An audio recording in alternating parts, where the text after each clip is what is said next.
Boa noite, pessoal, tudo bem? Professor Leandro Batista, mais uma videoaula. Vamos para a aula 02 da disciplina Contabilidade Introdutória. Nós falaremos sobre o tema demonstrações financeiras.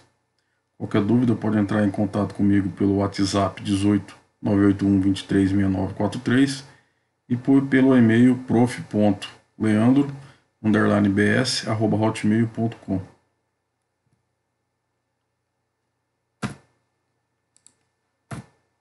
Os tópicos abordados serão as demonstrações financeiras, o conceito, as principais demonstrações contábeis, sociedade limitada e sociedade anônima, que nós falaremos a diferença de cada uma delas, critério para a classificação das empresas por faixa de faturamento, períodos de apresentação das demonstrações financeiras, requisitos para a publicação das demonstrações financeiras e também os relatórios contábeis obrigatórios. Conceito: os dados coletados pela contabilidade são apresentados periodicamente aos interessados de maneira resumida e ordenada, formando assim os relatórios. Ou seja, nós coletamos os dados, nós contadores, né, fazemos os lançamentos contábeis de forma individualizada em cada conta contábil e, por fim, nós formamos os relatórios, que seria o resumo, né, de todas essas informações, que é passada para os usuários, né, de uma forma resumida, para poder auxiliá-los na tomada de decisão. Esses usuários da contabilidade nós temos como exemplo os investidores, administração, governo, fornecedores e sindicatos. Certo? Essa parte nós já aprendemos, né? Classificar o que são usuários interno e externo. Que, por exemplo, o investidor é um usuário externo, a administração é o usuário interno, governo externo, fornecedor externo e sindicato externo. O usuário interno é aquele que necessita da informação contábil e é aquele que está dentro da empresa, né? Aquela pessoa que necessita da informação contábil que está ligada internamente com a empresa. E o externo é o que está fora da empresa. As principais demonstrações financeiras são balanço patrimonial, demonstração de resultado do exercício, que é a DRE, demonstração de lucros ou prejuízos acumulados e a demonstração dos fluxos de caixa. Temos também as notas explicativas, que são os complementos das demonstrações contábeis. Como as demonstrações financeiras elas são de forma resumida, tem certas informações que não vai nas demonstrações que precisa ter uma nota explicativa. Por exemplo, como é que foi apurado o valor do estoque, né, o método de apuração do estoque, como é que foi calculada a depreciação, porque a depreciação, que é o desgaste do equipamento do ativo imobilizado, ele tem várias maneiras para ser calculado. Então, no balanço, não tem como aparecer lá de que forma que foi calculado. Então, tem que ser especificado em notas explicativas. As demonstrações financeiras nas sociedades anônimas, nós precisamos dela para gerar os relatórios contábeis obrigatórios. Para quê? Para publicação em jornais e imposto de renda. Imposto de renda para calcular o imposto de renda. Nas sociedades limitadas, nós utilizamos os relatórios contábeis obrigatórios para apurar o imposto de renda e também atender o Código Civil. Para as sociedades limitadas, a gente não tem obrigatoriedade de publicar, né, as demonstrações contábeis em jornais. Nós temos vários tipos de sociedades, né? Aqui eu vou falar primeiramente sobre os dois principais. Aí numa aula posterior a gente fala mais especificado os demais que faltam. Conforme a lei 11.638 de 2007, que é a lei das sociedades anônimas, essa lei aqui é o chefe, né, o carro-chefe das organizações. A sociedade limitada ela é uma empresa criada de acordo com o investimento de cada sócio na formação do capital social, constituída por dois ou mais sócios e até mesmo por outra empresa. Sendo assim, cada um deles é responsável pelo percentual de capital social investido. Para a composição da razão social, que é o nome da empresa, é necessário incluir a sigla LTDA, que significa limitada. Para as pequenas e médias empresas de sociedade limitada, não é necessária a publicação de suas demonstrações contábeis. Entretanto, deve seguir os moldes de estrutura das sociedades anônimas. Então, ou seja, essa lei ela vai determinar qual a estrutura que nós devemos seguir, né, para atender a parte societária, né. Nesse caso, a limitada possui baixos custos, legislação relativamente simples e dá aos sócios maior liberdade de impor seus interesses. Porque aqui no caso, como é limitado, tem uma quantidade limitada de sócios, né? Então não precisa criar uma assembleia tal para tomar uma decisão. Então a decisão é tomada ali de uma forma simples entre os sócios, né, limitados.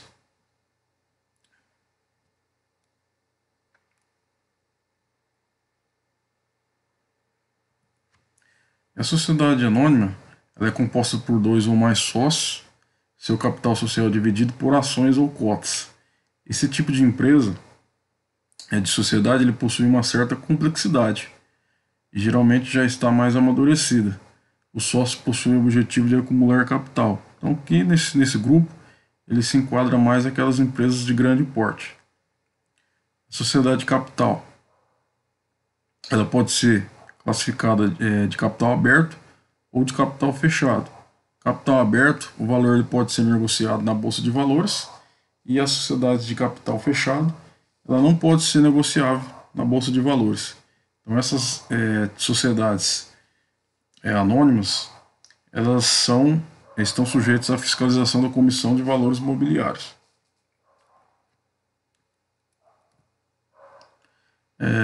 Aqui nós temos uma figura que ela explica bem como é que funciona a classificação das empresas aqui no Brasil por limite de faturamento, ou seja, de receita bruta. Receita bruta significa vendas. A sociedade empresária, sociedade simples, empresa individual de responsabilidade limitada e o empresário, devidamente registrado nos órgãos competentes, que é o FIRA, em cada ano calendário, igual ou inferior a 360 mil, é classificada como microempresa. Agora, as empresas que faturam anual superior a 360 milhões, a 360 mil reais e igual ou inferior a 4 milhões e 800 mil reais, elas são classificadas como empresas de pequeno porte. Agora, aquela pessoa que trabalha por conta própria e se legaliza, né, como um pequeno empresário, optante pelo Simples Nacional, aquele que nós conhecemos como microempreendedor individual, o faturamento anual dele tem que ser igual ou inferior a 81 mil reais, certo? Então essa daqui é uma classificaçãozinha das empresas no Brasil por limite de receita bruta, ou seja, pelo faturamento. Isso aqui eu peguei essa fonte, né? De pesquisa foi do Sebrae.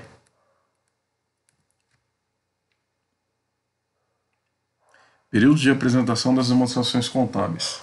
A Lei das Sociedades Anônimas, ela determina que ao fim de cada 12 meses, ao fim do período de 12 meses, o contador tem que elaborar as demonstrações contábeis. E o período é chamado de exercício social ou período contábil, é a mesma coisa. O exercício social e o ano civil, imposto pelo imposto de renda, é 31/12 de cada ano. O exercício social ele é definido pelos proprietários, mas de fim de regra, na prática, o exercício social e o ano civil, né, é utilizado como data base 31/12 de cada ano. A gente faz o levantamento, né, para fazer o fechamento das demonstrações contábeis. Sociedade de capital aberto e fechado, nós temos esses dois tipos de sociedades anônimas, né, que nós já vimos no slide anterior. Sociedade de capital aberto, que ela pode ter ações, disponibilizar suas ações na Bolsa de Valores. A publicação dela é semestral, certo? E para fins gerenciais, relatórios semanais, pode ser semanal, quinzenal ou mensal. Agora as empresas que as limitadas, por exemplo, ela pode ser não, ela é elaborada, né? O fechamento é anual.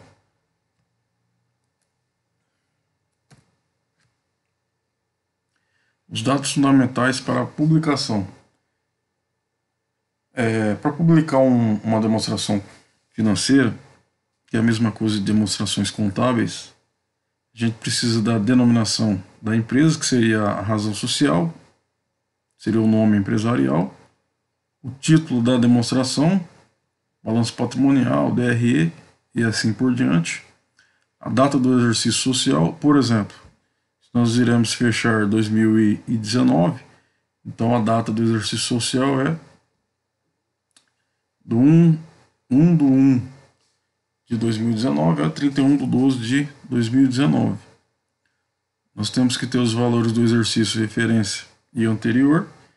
Por exemplo, nós estamos no ano de 2020, então nós no caso, teríamos fechado 2019 e teríamos que ter também o saldo anterior de 2018. Claro, se a empresa foi aberta no ano, por exemplo, no ano de 2019, então não vai ter saldo anterior, certo? Mas para uma empresa que já vem trabalhando ano após ano, sempre tem que ter no mínimo duas colunas, né? O saldo do ano, por exemplo, 2019 e o anterior de 2018, para fazer uma análise, né? Uma análise temporal. A moeda e representação, se é em mil, milhões, né? Se é em reais, se é em dólares, tem que estar bem especificado. Aqui nós temos uma relaçãozinha dos relatórios contábeis obrigatórios. O balanço patrimonial é obrigatório, demonstração do resultado do exercício, demonstração dos fluxos de caixa, demonstração dos lucros e prejuízos acumulados e as notas explicativas. Quais são os relatórios contábeis exigidos pela lei da sociedade por ações? São aquela que pode ser de capital aberto ou fechado. Capital aberto é que deixa as suas ações na Bolsa de Valores disponível para quem quiser ser acionista, né? E capital fechado não. Capital fechado é aquela sociedade anônima que tem uma quantidade de sócios limitado, certo? Os relatórios contábeis aqui obrigatórios exigidos pelas sociedades por ações, que seriam sociedades anônimas, ela deve ser publicados, né, em jornal. Ela tem que elaborar o balanço patrimonial, DRE, a DLPA, DFC e a DVA. As limitadas, elas não precisam ser publicadas, mas precisa elaborar. Mas ela não tem necessidade de publicar em jornal. Ela não tem essa obrigatoriedade. Então essas empresas são obrigadas a elaborar o balanço patrimonial, o DRE, DLPA e a demonstração de fluxo de caixa, que é a DFC. Esses outros relatórios aqui embaixo, eles não são exigidos por lei, mas você pode fazer para ter um controle maior, né? Que seria a demonstração de origens e aplicações de recursos a doar, demonstração do resultado abrangente, que seria a DRA, o balanço social e os orçamentos, né? Mas aqui, mais posteriormente, a gente vai falar um pouco mais sobre essa questão dessas demonstrações aí contábeis, né, financeiras, de uma forma mais resumida. Resumida não, mais detalhada. Aqui nós temos as referências bibliográficas, José Carlos Marion, Contabilidade Básica, 10ª edição, São Paulo, editora Atlas, no ano 2010. Também temos aqui José Carlos Marion, Contabilidade Básica, 12ª edição, São Paulo, também da Atlas, 2018, atualizadíssimo. Nós temos Marião, José Carlos Marião também, Contabilidade Empresarial, 18ª edição, São Paulo Atlas 2018. E aqui foi o SEBRAE, né, que é a lei geral, ela fala sobre o enquadramento por faixa de faturamento das empresas, para você saber qual o faturamento para ser um MEI, um microempreendedor individual, qual o faturamento para ser uma empresa, uma microempresa, e qual o faturamento que a empresa tem que ter para se enquadrar aí como empresa de pequeno porte. Certo? Aqui só para explicar, nas normas da BNT, você sempre vê assim, ó, o Marion é o sobrenome, José Carlos é o nome do camarada. Então é assim que na norma técnica a gente tem que escrever aí as referências bibliográficas. Qualquer dúvida pode mandar lá no grupo da sala, no grupo de WhatsApp, né, ou no meu e-mail. Agradeço pela atenção. Muito obrigado. Até a próxima aula. Próxima aula nós veremos um pouco. Então vamos dar continuação aí. Valeu.